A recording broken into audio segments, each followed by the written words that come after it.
Chernobyl disaster जैसा nuclear power accident जो कि यूक्रेन में होता है अब पूरी दुनिया को शॉक कर देता है। उस जगह को हमेशा के लिए बदल कर रख देता है और बहुत से अनकहे सवाल छोड़कर चला जाता है। नमस्कार दोस्तों, स्वागत है आपका हमारे चैनल पर। आज हम बात करेंगे चेरनोबिल डिजास्टर के बारे में, इसके कॉजेज के बारे में, कैसे हुआ था डिजास्टर, इसके लॉन्ग टर्म इम्पैक्ट क्या है और भी बहुत कुछ। बात है 25 अप्रैल 1986 की, जब इतिहास का सबसे भयानक न्यूक्लियर पावर एक्सीडेंट होता है जो कि यूक्रेन के न्यूक्लियर पावर प्लांट के रिएक्टर में होता है। यह इंसिडेंट इतना भयानक होता है कि इससे इतिहास में कभी भूला नहीं जा सकता। यह इंसिडेंट कोल्ड वॉर और न्यूक्लियर पावर के डेवलपमेंट के टाइम पर होता है। 30 साल के ज़्यादा होने के बाद भी साइंटिस्ट ये दावा करते हैं कि जहाँ यह रिएक्टर एक्सप्लोड हुआ था और रेडिएशन फैला था, उस जगह पर 20,000 साल तक कोई घर नहीं बसा सकता। उसका रेडिएशन इतना पावरफुल था तो आप अनुमान लगा सकते हैं कि वो इंसिडेंट कितना भयानक होगा। यह डिजास्टर प्लेस होता है चेरनोबिल सिटी में, जो कि पहले सोवियत यूनियन को बिलोंग करता था, जिन्होंने बहुत ही बड़े अमाउंट में वर्ल्ड वॉर 2 खत्म होने के बाद न्यूक्लियर पावर में इन्वेस्ट किया था। 1977 के शुरुआत में सोवियत के साइंटिस्ट ने 4 आरबीएम के रिएक्टर इंस्टॉल करते हैं उस पावर प्लांट में, जो कि साउथ में स्थित है और प्रेजेंट में आज वो यूक्रेन और बेलारूस का बॉर्डर है। अप्रैल 25, 1986 VI. Lenin nuclear power station के चौथे रिएक्टर का एक रूटीन मेंटेनेंस शेड्यूल किया जाता है और वर्कर्स देखना चाहते थे कि क्या रिएक्टर पावर जाने के बाद भी कूल हो सकता है।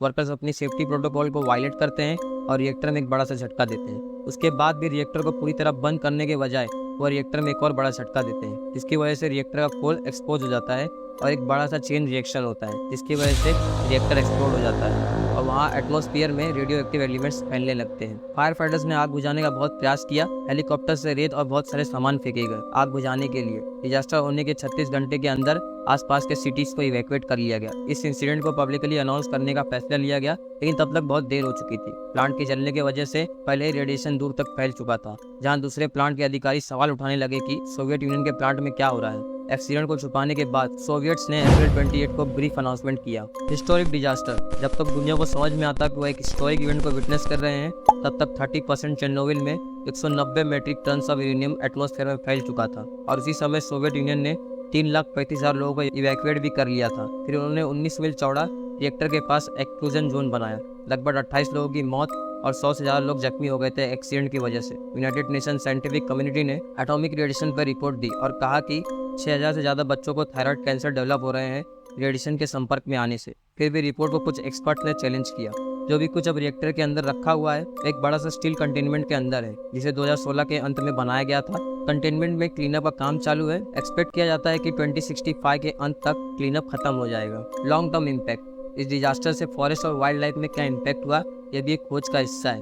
एक्सीडेंट के बाद फॉरेस्ट का जो 4 स्क्वायर माइल का एरिया था, इसे रेड फॉरेस्ट कहा जाने लगा, क्योंकि रेडिएशन की वजह से वहाँ के सारे ट्रीज रेड हो चुके थे और रेडिएशन को ऑब्जर्व करके मर गए थे। आज के दिनों में एक्सक्लूजन जोन विचित्र रूप से शांत है और उसमें बहुत से जीवन है। साइंटिस्ट ने वहाँ के जानवरों में बढ़ते कैटरैक्ट्स और कम रेट में बैक्टीरिया पाए हैं, जो कि रेडिएशन की वजह से हुआ है।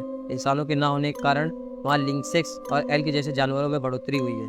2015 में साइंटिस्टों ने अनुमान लगाया कि यहाँ 7 गुना ज़्यादा भेड़ियाँ हैं दूसरे जंगलों के मुकाबले, और इंसानों के न होने के कारण ये बदलाव देखा जा रहा है। चेरनोबिल से और भी बहुत से नुकसान हुए हैं, जैसे सोवियत यूनियन की इकोनॉमिक और पॉलिटिकल बैकग्राउंड डगमगा सी गई और इस इंसिडेंट ने ग्लोबली एंटी न्यूक्लियर मूवमेंट को जन्म दे दिया। अनुमान लगाया जाता है कि इस हादसे से हुए बर्बादी के भरपाई में $235 बिलियन से ज्यादा खर्चा हो चुका है। बेलारूस, जिसकी 23% टेरिटरी इस एक्सीडेंट के प्रभाव में आ गई, उसने अपने एग्रीकल्चर लैंड के 5 हिस्से खो दिए और 1991 में बेलारूस ने पूरे 22% अपने टोटल बजट को खर्च कर दिया चेरनोबिल से डील करने में। तो दोस्तों, अगर आपको वीडियो पसंद आया हो तो लाइक सब्सक्राइब करना ना भूलें। फिर मिलेंगे अगले वीडियो में, तब तक के लिए धन्यवाद।